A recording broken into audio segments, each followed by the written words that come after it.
नमस्कार, मानस Mishra world news India में आप सभी का बहुत बहुत स्वागत करता हूं। 15 करोड़ का जो कैश कांड था, यानी कि जस्टिस यशवंत वर्मा के घर पर जो उनके स्टोर रूम में कैश जलते हुए मिले थे, जिसे फायर ब्रिगेड की टीम पहुंची थी और वो होली की रात थी।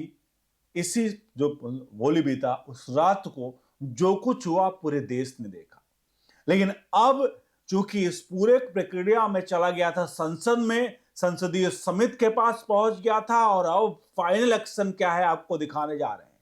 क्योंकि लगभग 7 से 8 महीने का वक्त बीत चुका है और इतना वक्त बीतने के बावजूद अभी जस्टिस वर्मा को सस्पेंड नहीं किया गया था, अपने पद पर बने रहे थे। लेकिन अब जो हुआ है वो हुआ है फाइनल एक्शन आपको दिखाने जा रहे हैं, क्योंकि टीओआई यानी टाइम्स ऑफ इंडिया की रिपोर्ट और कैसे ये सब कुछ हुआ है। क्योंकि 5 दिसंबर को आपको बता दें, संसद की जिस तरह से अगर ये सुप्रीम कोर्ट की कोई कार्रवाई होती है, उसके द्वारा की जाती है इंटरनल कार्रवाइयां, तो वो कार्रवाइयां जो आती हैं रिपोर्ट के जरिए आती हैं और वो काफी बाद में आती है। तो अब की बार जो फाइनल एक्शन हुआ आपको दिखाने जा रहे हैं।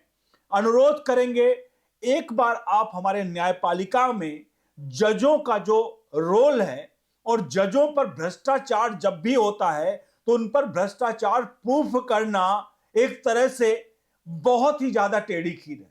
और सोचिए, जस्टिस यशवंत वर्मा जिसके स्टोर रूम में पैसा पकड़ा गया, जलता हुआ पाया गया, पुलिस पहुंची, फायर ब्रिगेड की टीम पहुंची और उनके पास सारे साक्ष्य थे, इलेक्ट्रॉनिक साक्ष्य से लेकर सब कुछ, वो साक्ष्य चीफ जस्टिस ऑफ इंडिया तक पहुंची। लेकिन उसके बावजूद भी जस्टिस यशवंत वर्मा को लेकर के कोई कार्रवाई करने में 8 से 9 महीने का वक्त गुजर गया। बहरहाल इस पूरे प्रकरण पर ही राय प्रतिक्रिया जरूर दीजिएगा और वीडियो को लाइक शेयर जरूर करेगा। यह पूरे प्रकरण में संसदीय समिति के पास गया था मामला, जिसको लेकर के संसद के स्पीकर जो हैं, जो ओम प्रकाश बिरला, उन्होंने संसदीय समिति बनाई थी। संसदीय समिति ने साफ कहा पहले कि यह बात मानने में कोई झिझक नहीं है कि सीधे इलेक्ट्रॉनिक सबूत साथ साथ विशेषज्ञों ने साबित होता है कि दिल्ली के 30 तुगलक क्रिसेंट के स्टोर रूम में कैश पाया गया था। कैश पाया गया था, कैश 15 करोड़ था। कैश कितना था इसके बारे में कोई जिक्र नहीं था, लेकिन साफ तौर पर कहा गया है कैश पाया गया था। आपको बता दें, स्पीकर और पूरे मामले का पहले आपको बता देते हैं। स्पीकर ओम बिरला ने 12 अगस्त को कमेटी के गठन किया था, जिसको आपको बता दें जस्टिस को कहीं ना कहीं हटाने के समर्थन में 146 सांसदों ने अपने हस्ताक्षर किए थे और उसके बाद इस पूरे मामले पर आगे की कार्रवाई की बात की गई थी। अब जब संसदीय समिति ने इस पूरे प्रकरण पर अपनी रिपोर्ट और जस्टिस यशवंत वर्मा जो सुप्रीम कोर्ट तक पहुंच गए थे और कह रहे थे कि ये पैसे मेरे नहीं है, पैसे मुझे फंसाने के लिए रखे गए, लेकिन सबको लेकर के अब जस्टिस वर्मा को जो 8 हफ्ते का समय मांग रहे थे, उनको 6 हफ्ते का समय दिया गया। उनसे कहा गया कि 6 हफ्ते के भीतर आपको अपने सबूत, गवाह जो भी हैं वो प्रस्तुत करिए और फाइनल एक्शन के लिए तैयार रहिए। सबसे बड़ा यहां सवाल यह है कि हम जब बात करते हैं कि अगर हमारे देश की सबसे बड़ी बात करें तो न्यायपालिका की बात करें तो सुप्रीम कोर्ट है सर्वोच्च, और सुप्रीम कोर्ट द्वारा, उसके किसी जज के द्वारा या हमारे हाई कोर्ट के किसी जज के द्वारा अगर कोई भी किसी भी प्रकार का इस प्रकार की अनियमितता, कैश का, उसकी घर 15 करोड़ की कैश जैसा बताई जाती है, अमाउंट कुछ भी हो, 2 करोड़, 4 करोड़, 10 लाख, 20 लाख कैश पाए गए, तो आखिरकार कार्रवाई करने में इतनी देरी क्यों लगती है? सोचिए, जिसके हाथों में पूरे देश की बागडोर है। मैं इसलिए कह रहा हूं देश की बागडोर कि अगर प्रधानमंत्री को भी चाहें और राष्ट्रपति को भी चाहें तो ये लोग अपने अपने अदालत में बुलाकर या अपने अदालत से कोई आदेश पारित कर दें। आपको याद होगा जो राष्ट्रपति को लेकर के भी 2 जजों की कमेटी ने नकेल कस दिया था। हालांकि बाद में वो फैसला पलट दिया गया, जहां राष्ट्रपति की समय सीमा जो है, विधेयकों, कोई उनके पास विधेयक आता है, उसकी समय सीमा को लेकर के 3 महीने की डेडलाइन दी गई थी। वो एक कोर्ट के जज के द्वारा, 2 जजों के द्वारा किया गया था।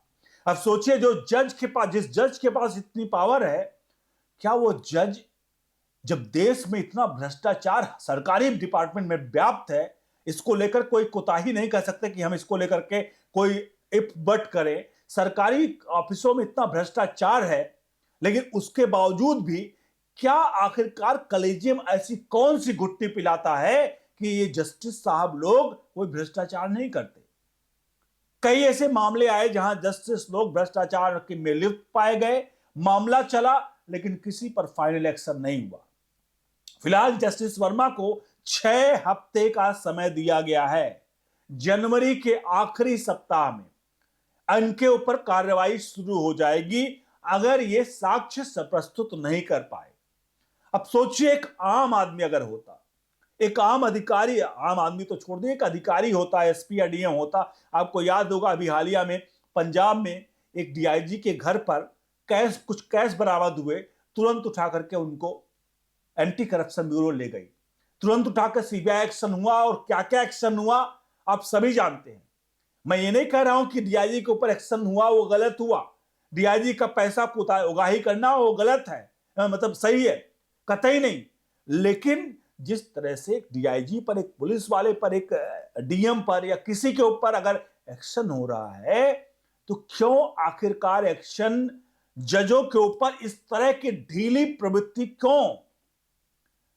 9 महीने में अगर व्यक्ति खुला घूम रहा है, पता चला पुलिस क्या करती है, किसी आदमी को कहती है, उस पर रिमांड पे लेती है कि बाहर रह करके ये पावरफुल आदमी है, बाहर साक्ष्यों और सबूतों के साथ छेड़छाड़ कर सकता है, और उसको गिरफ्तार कर लेती है। उसको अदालत भी उसको कहता है हाँ ये सबूतों के साथ छेड़छाड़ कर सकता है, ये शक्तिशाली व्यक्ति है, उसको जमानत नहीं मिलती। लेकिन क्या जस्टिस यशवंत वर्मा, जो उस कोर्ट में इतने पावरफुल व्यक्ति हैं, जो कभी भी कुछ भी कर सकते हैं, पिछले 9 महीने से उनको सस्पेंशन तक नहीं हुआ, क्या वहां पर वो कोई पावरफुल एक्शन नहीं ले सकते, या सबूतों के साथ छेड़छाड़ नहीं कर सकते, या सबूत नए नहीं ढूंढ सकते? जबकि वो जज हैं, उनको पता है कहां वो फंस सकते हैं और कैसे वो बच सकते हैं।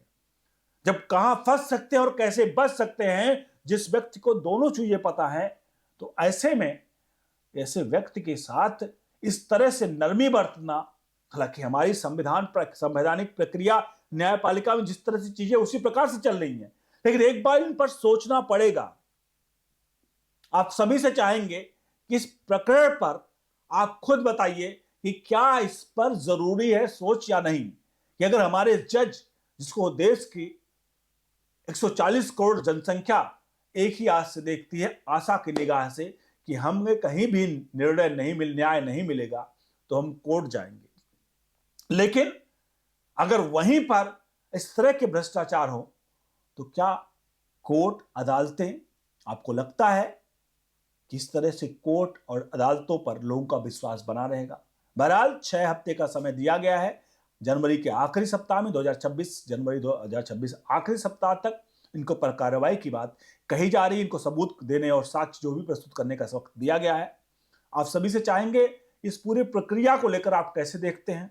क्या लगता है आपको कि जजों को इतनी छूट होनी चाहिए? इस सारे सवालों का जवाब आप अपने कमेंट बॉक्स में जरूर दीजिए। वीडियो को लाइक शेयर करिए। बने रहिए न्यूज इंडिया के साथ। बहुत बहुत धन्यवाद।